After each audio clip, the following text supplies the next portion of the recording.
Tongibari panchayat office সংলগ্ন এলাকায় পথ দুর্ঘটনায় আহত এক ব্যক্তিকে জেলা হাসপাতালে নিয়ে গেল ধর্মনগর দমকল বিভাগের কর্মীরা।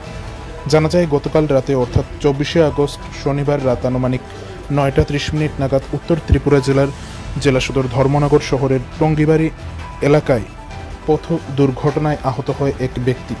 জানা যায়, টঙ্গীবাড়ি পঞ্চায়েত অফিস সংলগ্ন এলাকায় এক ব্যক্তি বাইসাইকেলে করে যাচ্ছিলেন, আর তখনই একটি গর্তের মধ্যে বাইসাইকেলটি পড়ে যায় এবং সাথে সাথেই বাইসাইকেলে থাকা ওই ব্যক্তি ছিটকে গিয়ে রাস্তায় পড়ে।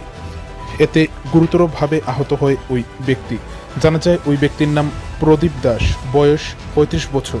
জানা যায়, উনি লালছড়া এলাকার 2 নং ওয়ার্ডের বাসিন্দা। পরবর্তীতে এই ঘটনার খবর পেয়ে ঘটনাস্থলে ছুটে যায় ধর্মনগর দমকল বিভাগের কর্মীরা এবং সেখানে গিয়ে তারা আহত ওই ব্যক্তিকে উদ্ধার করে ধর্মনগর জেলা হাসপাতালে নিয়ে যায় চিকিৎসার জন্য। ঘটনাটা হচ্ছে টঙ্গীবাড়ি পঞ্চায়েত অফিসের পাশেই একটা বাইসাইকেল আরোহী বাইসাইকেলে যাচ্ছিল, আর রাস্তার মধ্যে একটা বড় গাড্ডা ছিল, গাড্ডার মধ্যে পড়ে বেশ ইনজিউর্ড হয়েছে। আমরা ধর্মনগর হসপিটালে নিয়ে তার নাম কি? তার নাম প্রদীপ দাস, বাড়ি লালছড়া 2 নম্বর ওয়ার্ড।